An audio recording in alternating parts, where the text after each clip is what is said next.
The story takes place in the 1800s and there is a village far away from the city. Now many mysterious murders are happening in this village. The problem was that none of the dead had heads. The people of this village believe that this is done by the spirit of a warrior who died many years ago. If you like the video, please like, comment and don't forget to subscribe to the channel. This is a horror suspense thriller movie. Without further ado, let's get to the movies anyway. An old man is shown at the beginning of the story.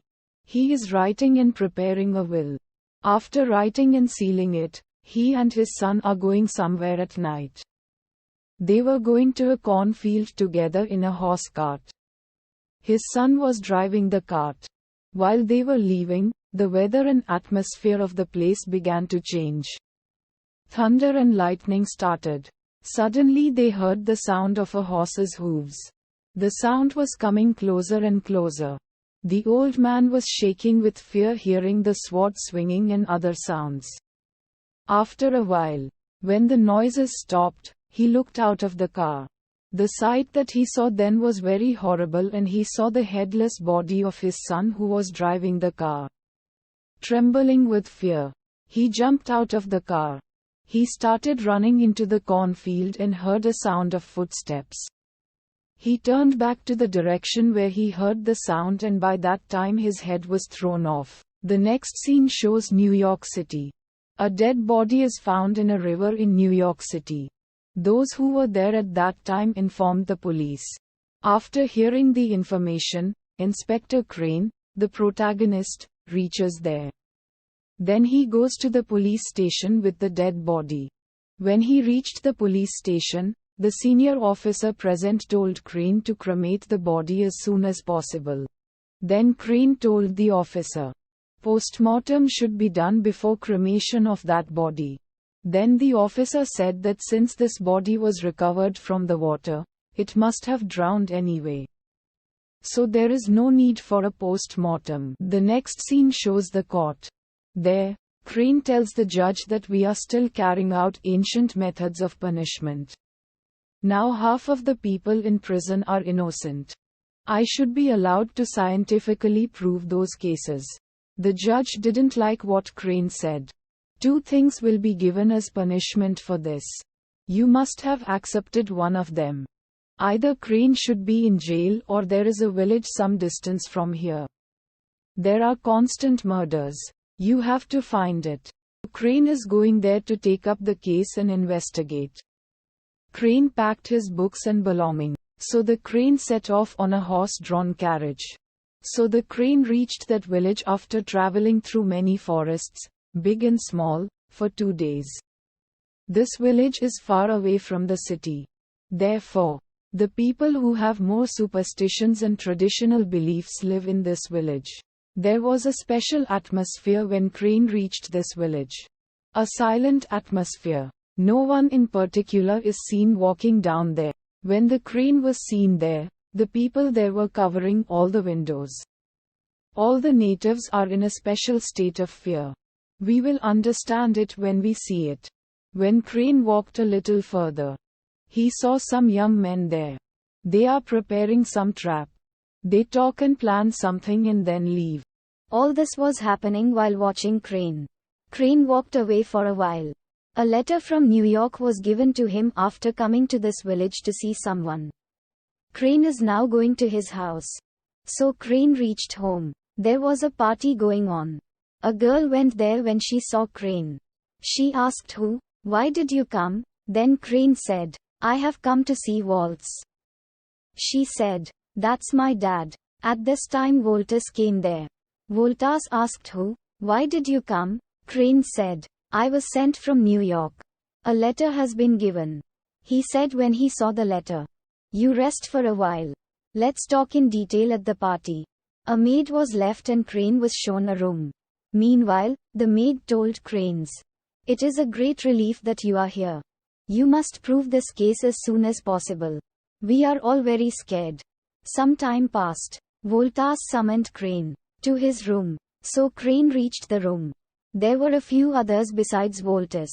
A few friends of Voltus, Voltaire's second wife, a servant.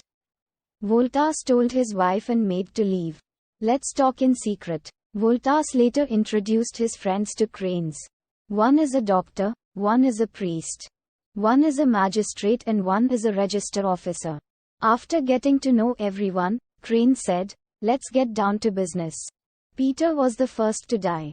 The second is Eric. Later a widowed woman named Winship. All these three are high people in the society. So Crane asked, do you have any doubts? The magistrate was laughing when he heard this.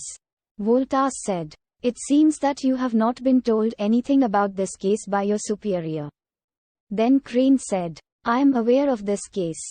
3 people have died. The heads of all 3 were found from a short distance. Then he said to Preach, there is a small correction in that. The heads of all 3 are yet to be found. We buried headless corpses. The heads of all 3 are missing. Voltaire said later, this is not a case like you think. After saying that, he started telling Crane about an incident that happened in the past. That is, in the past, the King of England sent mercenaries to bring America under their control. But there was one person in the crowd who was different from all the others. During the war he behaved like a monster. His horse was very fast. He would have harvested the heads of many people in an instant. His teeth were clenched to scare others when they saw him. He had a bad look. He found an end in killing people. After a few days, the American soldiers defeated them. The American army came to attack him in the forest next to this village. As he was running through this wind to drive home the American troops, he fell in front of 2 little girls. The American army found him after hearing the sound of a boy shaking twigs. Ayala killed all those who came before him. He could not hold out much longer alone in the face of the American army. The American army killed him, beheaded him, then dig a hole and cover it. What they buried that day was a devil. After 20 years he rose up. It is his soul that roams this forest. He will cut off the heads of those who come in front of him and go with them. Hearing this, even if Crane didn't believe in such things, his body was shaking. But he said without showing any fear, there must be a very clear reason behind these murders. I will find out scientifically that someone is deliberately doing it. Then the priest said, you don't need a scientific book to prove your case. But a book will be given to Crane. It was a Bible. While watching Crane, the Bible contained a list of Peter's family members who had died. Crane said, it's nothing like what you think, it's just someone's doing it. I will figure it out. After that the next scene is shown. It is night time. There was a person there. His name is Jonardhan. Jonardhan has set a trap to find the murderer and he has a gun in his hand. He was sitting very carefully with his gun pointed. Suddenly the weather started to change. Wild vision has started. There was thunder and lightning. A horse's hooves can be heard as if it is approaching from a distance. The voice got louder. Jonardhan could not shoot. Suddenly he got scared and started running. This time the horseman came following him. When he looked, the horseman had no head. The headless horseman took away Jonardhan's head. Here is a cut of the scene showing next day. Crane is going to a horseman to buy a horse. He talked to the horseman and bought a horse. That time shows the horseman's wife. Her job is to take care of pregnant women. At this time someone came running and said, that headless horseman has committed yet another murder. That corpse also has no head. Upon hearing this, the Crane and the horseman went to the spot. When Crane reached the spot, the corpse was headless. Then someone standing there said, Jonardhan is this deceased. He was guarding here last night. Asked Crane, who moved him from his original place? No body should be moved or touched until I come. It will affect my investigation. Crane went near the body and observed. Later, Crane took all the things he had in his hand. Observed the asked part. Then a fly came out of it. Suddenly the fly-less Crane got scared. Crane was afraid of small insects. Crane realized something when he looked at the part where the head was cut off. Crane is putting a powder there. Then he said, this is done by someone very powerful. Because the head has been cut off in one cut. If not enough, it is cut on something hot because its meat is burnt. On hearing this, the magistrate said, "It will surely be hellfire." Later Jonardanta's body was hidden. All the ceremony is over. When the crane stops to go back, a boy came up to the crane and said, "I am Jonardan's son. I am alone now. He killed my father. I want revenge on him. Let me help you find the murderer." Crane said, "It doesn't need anything. Now go to your mother. You just sit at home looking after your mother." Then the boy said, "My mother also died. I am alone now." However, cranes disagreed. "I can't take care of you. Now go somewhere else for now." Crane said this and left. Then the magistrate came to Crane and said, "This Jonardha is not the fourth person. There are 5 corpses in 4 graves." The magistrate was looking at him intently as he said this. The magistrate left immediately. Just then Crane is calling Jonard's son. "Do you want to join me? Then you can come with me now and help me with my affairs. Do you have a knack for doing anything?" He said, "I will do anything." The next morning Crane brought some workers. All 4 graves were dug up. So Crane was watching all the 4 corpses. Crane was muttering in his mind, 5 bodies in 4 graves? Why did he say this? What could be the reason? Crane is crying. He noticed a sword wound on the stomach of the dead woman. Crane takes the dead woman's body, i.e. Winship, and goes to the doctor's house. Then everyone there was kicked out. Then they did an autopsy on the body. Began to observe. Everyone there was asking Cranes, "What's wrong with you? What do you show the corpse by digging it up?" But Crane didn't hear this and he was doing his own work. After some time Crane came out. His whole body was blood. Looking at the Crane, the faces of the judge and the registrar were a little nervous. Waltz was among them. Waltz asked, "What did you discover in your long investigation?" Crane looked at all of them and said, "I discovered something. She was pregnant when Winship died." Later it was night. Crane woke up with some dreams. He went outside to drink some water. There he saw a small light in a room, and when he went there, he saw a young lady sitting there reading something. It was Waltz's daughter. As soon as you saw Crane, she quickly hid the book. Crane asked why the book was hidden. She said, "I thought, what father is coming? My father doesn't like me reading books. That's why I did it." Then they started talking about each other. Her name is Catherine. Catherine talked about her family.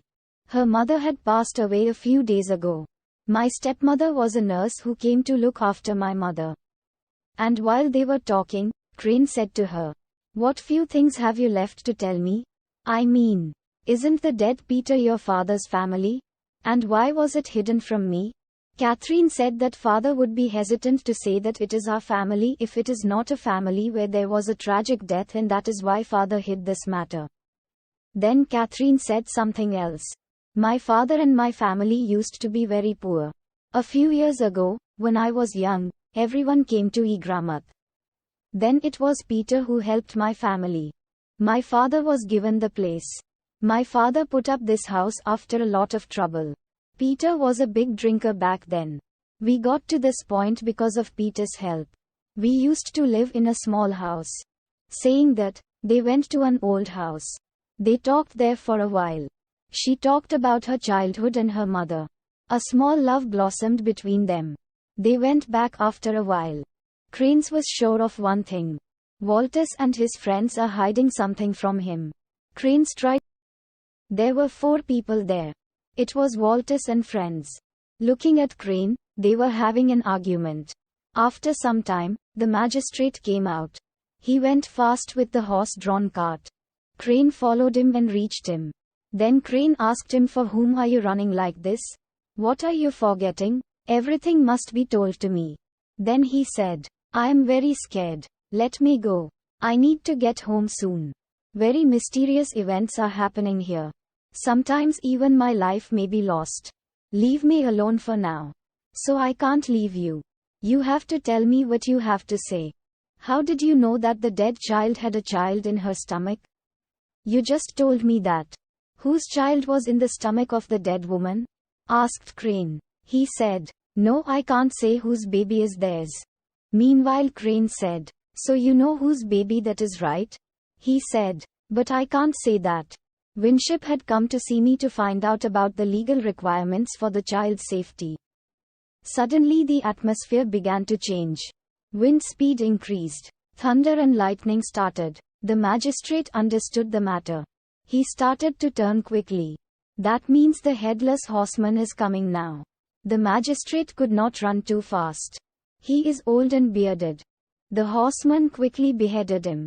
His head was blown off with a single blow from the horseman. Crane was shocked to see it. Because he was a rationalist.